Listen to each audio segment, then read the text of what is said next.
Video ಮೂಲಕ ನಾನು ನಿಮ್ ಜೊತೆ ಹಂಚ್ಕೊಂತ ಇನ್ಫಾರ್ಮೇಶನ್ ಏನಪ್ಪಾ ಅಂದಾಗ ಒಂದ್ ಸೈಟ್ ಆಗ್ಲಿ ಒಂದ್ ಫ್ಲಾಟ್ ಆಗ್ಲಿ ನೀವು ಖರೀದಿ ಮಾಡುವಾಗ ಜಮೀನ್ದಾರುಗಳು ಅವರ ಕುಟುಂಬದ ಸದಸ್ಯರುಗಳ ಜೊತೆಗೆ ಏನ್ ಡಾಕ್ಯುಮೆಂಟ್ ಕ್ರಿಯೇಟ್ ಮಾಡ್ಕೊಂಡಿದ್ದಾರೆ, ನಾಳೆ ದಿನ ಅವ್ರಿಗೆ ಏನಾದ್ರು ರೈಟ್ ಸಿಗುತ್ತಾ ಇಲ್ವಾ ಅಂತ ಇನ್ನೊಂದ್ಸತಿ ಕೂಲಂಕುಷವಾಗಿ ತಿಳ್ಕೊಂಡು ಒಂದ್ ಪ್ರಾಪರ್ಟಿನ ಖರೀದಿ ಮಾಡಿ.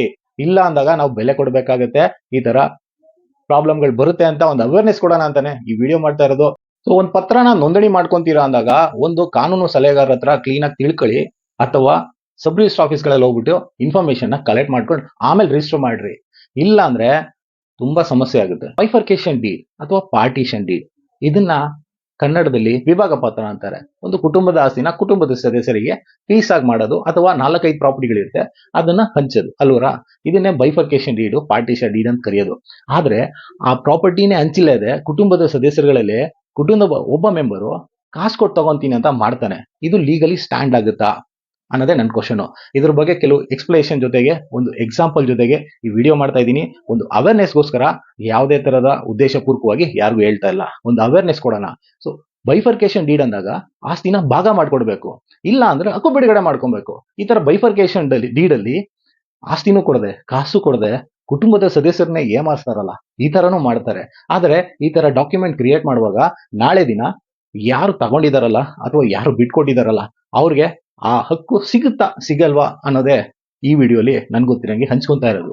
ನೀವು ಎಷ್ಟೋ ಜನ ಕೇಳಿರ್ತೀರಾ, ಸೈಟ್ಗಳಿಗೆ ಕುಟುಂಬದ ಸದಸ್ಯರುಗಳು ಕೇಸ್ ಹಾಕೋದು, ಅಪಾರ್ಟ್ಮೆಂಟ್ಗಳಿಗೆ ಕುಟುಂಬದ ಸದಸ್ಯರು ಮಿಸ್ ಆಗಿದ್ದಾರೆ, ಒಬ್ರದ್ದು ಸಿಗ್ನೇಚರ್ ತಗೊಂಡಿಲ್ಲ ಅದಕ್ಕೆ ಕೇಸ್ ಹಾಕ್ತಾ ಇದೀವಿ ಅಂತ ಹಾಕಿರೋ ನಿದರ್ಶನಗಳನ್ನ ನೀವು ನೋಡಿರ್ತೀರಾ.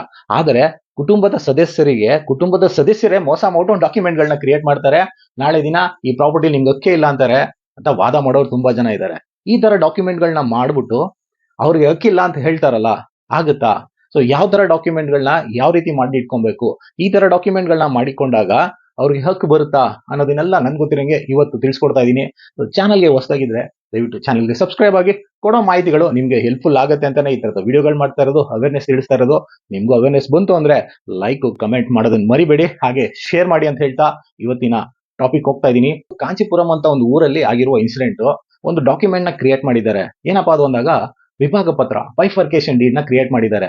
ಒಬ್ಬ ತಮ್ಮ 5 ಅಕ್ಕಂದಿರಿಗೆ ಬೈಫರ್ಕೇಶನ್ ಡೀಡ್ ಅಲ್ಲಿ ಈ ತರ ಪ್ರಾಪರ್ಟಿನ ನನಗೆ ತಗೊಂತಾ ಇದ್ದೀನಿ, schedule A, schedule B, schedule C, schedule D, schedule E ಅಂತ ಶೆಡ್ಯೂಲ್ಗಳು ತೋರಿಸ್ಬಿಟ್ಟು, ಶೆಡ್ಯೂಲ್ ಎ ಪ್ರಾಪರ್ಟಿಲಿ ನಾನು ಈ ಪ್ರಾಪರ್ಟಿನ ತಗೊಂತಾ ಇದ್ದೀನಿ, ನಿಮ್ಗೆ ಇವತ್ತಿನ ದಿನ 5,000 ರೂಪಾಯಿಗಳು. ಶೆಡ್ಯೂಲ್ ಬಿ ಯಾರು ಇದಾರೋ ಅವ್ರಿಗೆ 5,000, ಶೆಡ್ಯೂಲ್ ಸಿ ಯಾರಿದಾರೋ ಅವ್ರಿಗೆ 5,000, ಈ ತರ ಶೆಡ್ಯೂಲ್ ದಾರರಿಗೆ 5,000 ಕೊಟ್ಬಿಟ್ಟು ಈ ಪ್ರಾಪರ್ಟಿನ ಬೈಫರ್ಕೇಶನ್ ಡೀಡ್ ಮೂಲಕ ತಗೊಂತಾ ಇದ್ದೀನಿ ಅಂತ ಒಂದು ಡಾಕ್ಯುಮೆಂಟ್ ನ ಕ್ರಿಯೇಟ್ ಮಾಡ್ಕೊಂತಾನೆ. ಡಾಕ್ಯುಮೆಂಟ್ ಅಲ್ಲಿ ಕ್ರಿಯೇಟ್ ಮಾಡ್ಕೊಂಡಿರೋದು ಬೈಫರ್ಕೇಶನ್ ಡೀಡ್. ನೀವು ಆ ತರ ಪ್ರಾಪರ್ಟಿನ ತಗೊಬೇಕಾಗಿದ್ದಿದ್ರೆ ಹಕ್ಕು ಬಿಡುಗಡೆ ಪತ್ರ ಮಾಡ್ಕೊಬೇಕಾಗಿತ್ತು. ಏನಕ್ಕೆ ಬೈಫರ್ಕೇಶನ್ ಡೀಡ್ ಮಾಡ್ಕೊಂಡಿದ್ದೀರಾ? ಸೊ ಬೈಫರ್ಕೇಶನ್ ಡೀಡ್ ಪ್ರಕಾರ ನನ್ಗೆ ಗೊತ್ತಿರಂಗೆ ಆಸ್ತಿನ ಭಾಗ ಮಾಡ್ಕೊಡ್ಬೇಕಾಗಿತ್ತು. ಭಾಗ ಮಾಡ್ಕೊಡ್ದಿರೆ ಆ ಪ್ರಾಪರ್ಟಿ ಎಂಟೈರ್ ಶೆಡ್ಯೂಲ್ ನ ನೀವು ತಗೊಂಡ್ಬಿಟ್ಟು ಬರೀ ಅಕ್ಕಂದಿರಿಗೆ 5,000 ಕೊಟ್ಟಿದ್ದೀನಿ ಅಂತ ಮೆನ್ಷನ್ ಮಾಡಿದ್ದಾರೆ. ಆದ್ರೆ ಅವತ್ತಿನ ರಿಜಿಸ್ಟ್ರೇಷನ್ ರೇಟು ಆ ಪ್ರಾಪರ್ಟಿಗೆ ವ್ಯಾಲ್ಯೂ ಬಂದು 10 ಲಕ್ಷ ರೂಪಾಯಿ.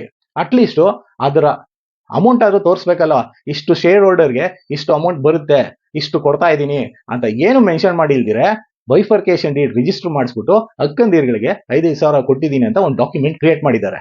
ಇದು ಕಾಂಚೀಪುರಂ ಅಲ್ಲಿ ಲೈವ್ ಆಗಿ ನಡೆದಿರೋ ಇನ್ಸಿಡೆಂಟ್. ಈ ವಿಡಿಯೋ ಮಾಡಕ್ಕೆ ಇನ್ನೊಂದು ಉದ್ದೇಶ ಏನಪ್ಪಾ ಅಂದಾಗ, ಈ ಕುಟುಂಬದ ಆಸ್ತಿಗಳಲ್ಲಿ ಕುಟುಂಬದ ಸದಸ್ಯರುಗಳು ಅವ್ರ ಹಕ್ಕನ್ನ ಬಿಡ್ಕೊಡ್ಬೇಕು ಅಂದಾಗ ನ್ಯಾಯಯುತವಾಗಿ ಕಾನೂನುಬದ್ಧವಾಗಿ ಒಂದು ಡಾಕ್ಯುಮೆಂಟ್ ನ ಕ್ರಿಯೇಟ್ ಮಾಡಬೇಕು. ಆ ಡಾಕ್ಯುಮೆಂಟ್ ನ ಸಲುವಾಗಿ ಹೋಗ್ಬೇಕು. ಸೊ ಈ ತರ ಯಾವ್ದಾವ್ದೋ ಡಾಕ್ಯುಮೆಂಟ್ ಗಳನ್ನ ಕ್ರಿಯೇಟ್ ಮಾಡ್ಕೊಂಡ್ಬಿಟ್ಟಾಗ ಅವ್ರಿಗೆ ಆ ಪ್ರಾಪರ್ಟಿ ಮೇಲೆ ಹಕ್ಕು ಸಿಗುತ್ತಾ? ಸಪೋಸ್ ಸಿಗುತ್ತೆ ಅಂದ್ರೆ ಹೇಗೆ? ವ್ಯಾಲ್ಯೂಯೇಷನ್ ಮೇಲೆ ವ್ಯಾಲ್ಯೂ ಕೊಟ್ಟಿಲ್ದಿರೆ ಒಂದು ಬೈಫರ್ಕೇಶನ್ ಡೀಡ್ ಕ್ರಿಯೇಟ್ ಮಾಡ್ಬಿಟ್ಟು ಅದರಲ್ಲಿ 5,000 ರೂಪಾಯಿ ತೋರಿಸ್ಬಿಟ್ಟು ಇವ್ರು ಕೊಟ್ಬಿಟ್ಟಿದೀನಿ ಅಂತ ಆ ಪ್ರಾಪರ್ಟಿನ ಅವ್ರು ತಗೊಂಡ್ಬಿಟ್ರು ಅಂದಾಗ ಅದು ನ್ಯಾಯಯುತವಾಗಿ ಇರುತ್ತಾ, ಕಾನೂನುಬದ್ಧವಾಗಿ ಇರುತ್ತಾ ಅನ್ನೋದೇ ನನ್ಗೂ ಕ್ವಶನ್. ಅದೇ ಪ್ರಾಪರ್ಟಿಲಿ ಇನ್ನೊಂದು ಇನ್ಸಿಡೆಂಟ್ ಏನಪ್ಪಾ ಆಗಿದೆ ಅಂದಾಗ, ಅದರಲ್ಲಿ ಒನ್ ಆಫ್ ದ ಪಾರ್ಟ್ ನ ಯಾರು ಬ್ರದರ್ ತಗೊಂಡಿದಾನಲ್ಲ ಬೈಫರ್ಕೇಶನ್ ಡೀಡ್ ಮೇಲೆ, ಅವನು ಇನ್ನೊಬ್ಬಂಗ್ ಮಾರ್ಬಿಟ್ಟಿದ್ದಾನೆ. ಈಗ ಈ ತರ ಪ್ರಾಪರ್ಟಿನ ಒಬ್ರು ತಗೊಂಡ್ಬಿಟ್ಟಿರುವಾಗ ಈ ಯಾರು ಸಿಸ್ಟರ್ಸ್ ಗಳಿದ್ರ ಅವರು ಆ ಪ್ರಾಪರ್ಟಿ ಮೇಲೆ ಕೇಸ್ ಹಾಕ್ಬಹುದಲ್ವಾ? ಯಾಕಪ್ಪ ಅಂದಾಗ, ಒಂದು ತಮ್ಮನಿಗೆ ಚೆನ್ನಾಗಿರ್ಲಿ, ಏನೋ ಒಂದು ಕುಟುಂಬ ನಡ್ಸ್ಕೊಂಡು ಹೋಗ್ಲಿ ಅಂದ್ಬಿಟ್ಟು ಬಿಟ್ಬಿಟ್ಟಿರುವಾಗ ಆ ತಮ್ಮ ಆ ಪ್ರಾಪರ್ಟಿನ ಡಿಸ್ಪೋಸ್ ಮಾಡ್ಬಿಟ್ಟಿದ್ದಾನೆ. ಯಾವುದೇ ತರದ ಶೇರ್ ಥಿಂಗ್ಸ್ ಗಳಾಗ್ಲಿ ಯಾವುದೇ ಆಗ್ಲಿ ಅಕ್ಕಂದಿರು ಕೊಟ್ಟಿಲ್ಲ.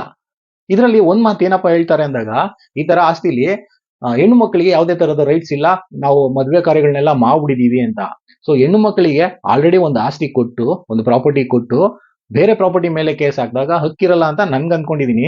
ಈ ತರದ ಕುಟುಂಬದ ಆಸ್ತಿನ ಬೇರೆಯವ್ರಿಗೆ ಥರ್ಡ್ ಪಾರ್ಟಿಗೆ ಸೇಲ್ ಮಾಡುವಾಗ ಯಾರು ಹೆಣ್ಮಕ್ಳು ಇದ್ರಲ್ಲ ಅವ್ರು ಕೇಳ್ಬೋದಲ್ವಾ? ಯಾಕಪ್ಪ ಅಂದಾಗ ಬೈಫರ್ಕೇಶನ್ ಡೀಡ್ ಮಾಡ್ಕೊಟ್ಟಿರೋದು. ಹಕ್ಕು ಬಿಡುಗಡೆ ಆಗಿದ್ರು ಏನೋ ಒಂದು ಹೇಳ್ಬೋದಾಯ್ತು, ಹಕ್ಕು ಬಿಡುಗಡೆ ಮಾಡ್ಕೊಟ್ಟಿದೀವಿ, ಈ ಪ್ರಾಪರ್ಟಿಗೆ ನಮ್ಗೆ ಯಾವ್ದು ರೈಟ್ಸ್ ಇಲ್ಲ ಅಂತ ಬಿಟ್ಕೊಟ್ಬಿಟ್ಟಿದೀವಿ ಅಂತ ಹೇಳ್ಬೋದಾಯ್ತು. ಇದು ಬೈಫರ್ಕೇಶನ್ ಡೀಡು. ಬೈಫರ್ಕೇಶನ್ ಡೀಡ್ ಪ್ರಕಾರ ಅವ್ರಿಗೆ ಹಕ್ಕು ಕೊಡ್ಬೇಕಾಯ್ತು, ಕೊಟ್ಟಿಲ್ಲ. ಬರೀ 5,000 ರೂಪಾಯಿ ಕೊಟ್ಟಿದ್ದಾರೆ, ಅವತ್ತಿನ ವ್ಯಾಲ್ಯೂಯೇಷನ್ ಪ್ರಕಾರನೂ ಕೊಟ್ಟಿಲ್ಲ. ಈ ತರ ಪ್ರಾಪರ್ಟಿನ ಥರ್ಡ್ ಪಾರ್ಟಿಗೆ ಮಾರಿದಾಗ ಹೆಣ್ಮಕ್ಳು ಹಕ್ಕು ಕೇಳ್ಬೋದಲ್ಲ ಅಂತ ನಂದು ಒಂದು ಅನಿಸಿಕೆ. ಸೊ ಈ ತರ ಎಷ್ಟೋ ಕರ್ನಾಟಕದಲ್ಲೂ ಕುಟುಂಬದ ಸದಸ್ಯರುಗಳಿಗೆ ಈ ತರ ಡಾಕ್ಯುಮೆಂಟ್ಗಳನ್ನ ಕ್ರಿಯೇಟ್ ಮಾಡ್ಬಿಟ್ಟಿರ್ತಾರೆ. ಸೊ ನಮ್ಗದ್ ಗೊತ್ತಿಲ್ದಿರೆ ನಾವೊಂದು ಸೈಟು, ಒಂದು ಫ್ಲಾಟ್ಗಳನ್ನ ಪರ್ಚೇಸ್ ಮಾಡಕ್ ಹೋದಾಗ, ನೋಡ್ರಿ ಕುಟುಂಬದ ಆಸ್ತಿಗೆ ಬೇಕು ಅಂತ ಹೆಣ್ಮಕ್ಳು ಇವಾಗ ಕೇಸ್ ಹಾಕಿದ್ದಾರೆ ಅಂತ ಹೇಳುವ ನಿದರ್ಶನಗಳನ್ನ ನಾವು ಕೇಳಿರ್ತೀವಿ. ಆದ್ರೆ ಕುಟುಂಬದಲ್ಲಿ ಈ ತರ ಸಮಸ್ಯೆಗಳಾಗಿರ್ತವೆ, ಎಷ್ಟೋ ಜನಕ್ಕೆ ಗೊತ್ತಿರಲ್ಲ.